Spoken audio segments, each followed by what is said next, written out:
Most modern conversations about faith revolve around utility. We look for beliefs that make us better people, help our communities, or provide a clear sense of purpose. The goal is to be useful.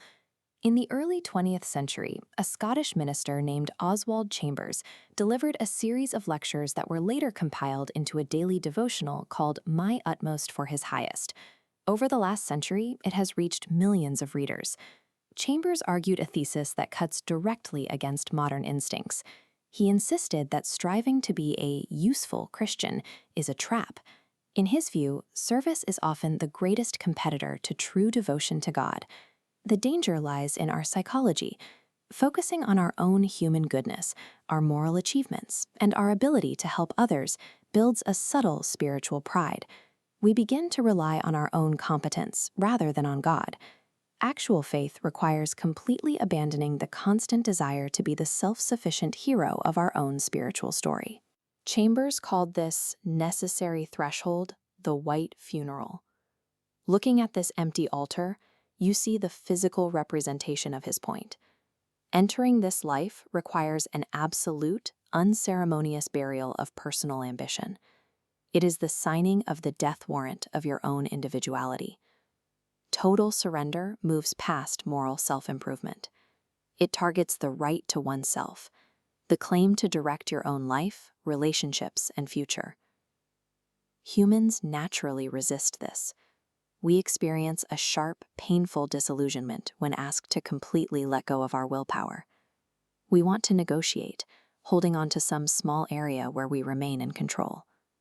Without crossing this definitive threshold of relinquishment, any attempt at personal sanctification remains a pretense. We are merely putting a religious veneer over our own self-interest.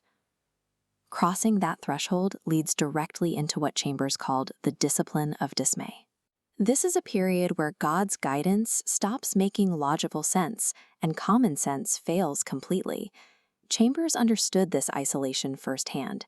He spent his last years ministering in the sprawling military camps of Egypt during World War I. Out in the vast, arid desert, far from the comforts of home, his theology met the harsh reality of human suffering. In this phase, natural devotion, which expects clear answers and warm blessings, collides with a strange, demanding leader. The path ahead cannot be predicted, and the comforting sense of spiritual comradeship vanishes. Chambers compares this to stepping into clouds and darkness. Like Abraham leaving his home without knowing his destination, the believer is forced to walk entirely by faith in the character of the guide, rather than the clarity of the map. This profound disorientation is not a sign of failure, nor does it mean God is absent. It is the deliberate destruction of our reliance on intellectual certainty. This illustrates the believer's function. On the left, a closed loop seeking blessings for personal peace. On the right, a continuous outward flow to nourish others. No need for recognition or metrics. You are entirely consumed for a purpose outside yourself.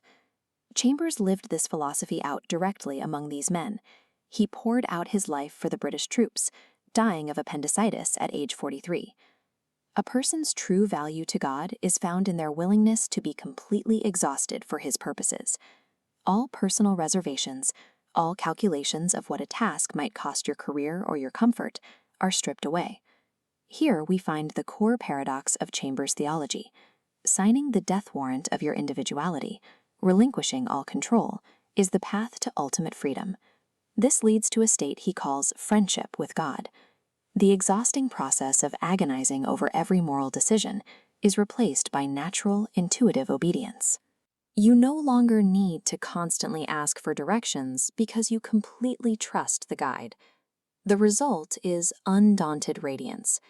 This is a specific type of joy that exists right alongside the crashing waves of tribulation. It thrives amid the chaos because it relies entirely on God's unchanging nature, immune to external circumstances. Living in this absolute trust means leaving behind the drudgery, the anxiety, and the exhaustion of trying to manage your own life.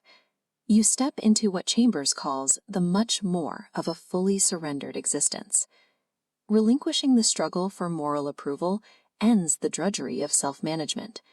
The believer simply steps into the joy of a life no longer their own.